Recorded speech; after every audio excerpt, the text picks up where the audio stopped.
Development. What we understood when we talk about that? Well, first of all, we had that the word has multiple definitions. It can be growth, increase, reinforcement, progress, or evolution of something.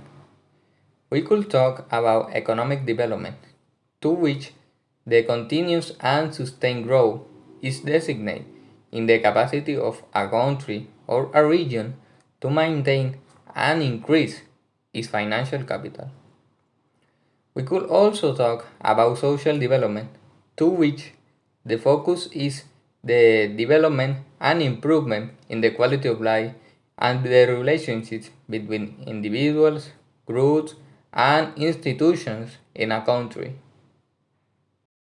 It constantly refers that the economic growth of a country is followed by improvements in the quality of life of the people, and that when we gain much money, our happiness tends to increase. But what is true in all that?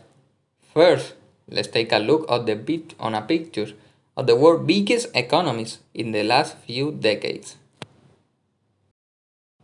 As we can see, America holds the number one spot in both lists, but is now followed by China, which grew up to be the second largest economy in the world, outclassing major powers like Britain, France, Germany, or Japan. In contrast, countries like Spain, Canada, or Mexico have led the top 10 to be replaced by emerging economies like Brazil, India, or Russia. And to this point, one may be thinking that these countries are the most developed in aspects like the happiness, because they are the most richer, and for so they have access to more opportunities and goods to purchase. Well, it is true that these are among the most happiest places in the globe. But according to the Global Happiness Index made by the United Nations since 2012, in which its recent version in 2022, Finland is considered the most happy country in the world, followed by Denmark, who had that honor until 2016. In fact, none of the top 10 countries is a major global power, and none of 10 outside of the Netherlands are part of the G20, the most richest and developed countries in the world. But how is that? How such tiny and little countries tend to be more happy? Well, that's what we analyze in.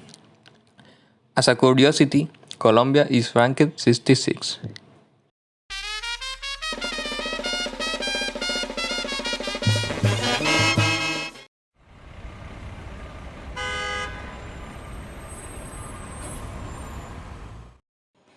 First, let me ask you a question.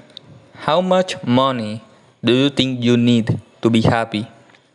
It could sound like an easy one, but the truth is, when we start getting more and more, and when our needs are increasing, like I need to pay these bills, I need to buy the new cell phone, the new outfit, we tend to devalue what we had, and we not see it at first glance.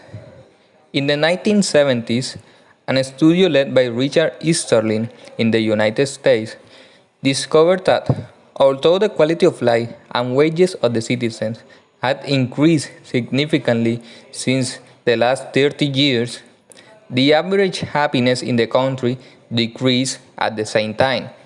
This is what he calls the Easterlin paradox, and quote factors like the inequality and comparison with people around you as the main causes.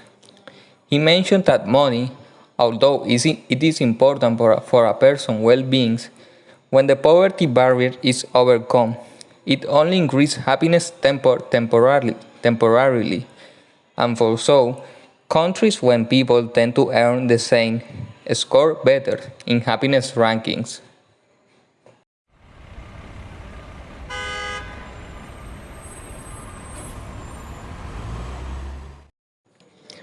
Hans Rosling talks about how population and development had not been very homogeneous in many countries during the 20th century. He talks about how the world went from 3 billion people during the 1960s to more than 7 billion in 2010, and how, during that period, the gap between the Western world, developed, refined, and with good health and education, grew larger compared to other places where problems such as hunger and education continue to hamper their development to this day. He gives us an example on how 50 years ago the greatest aspiration of people in the richest country was to buy a car and have at most 2 or 3 children. In the poorest countries, however, the greatest aspiration was to save money to buy a pair of shoes.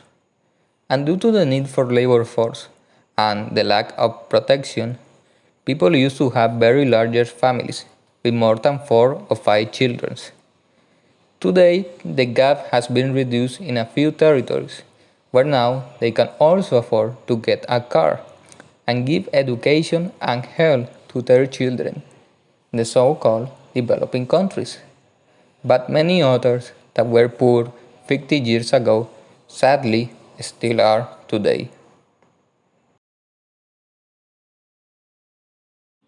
And for this reason, it is important that both in organizations and through the cooperation of different governments, measures are taken to alleviate this crisis, which, as Han himself says, it is possible to solve if we act in time. Thank you very much.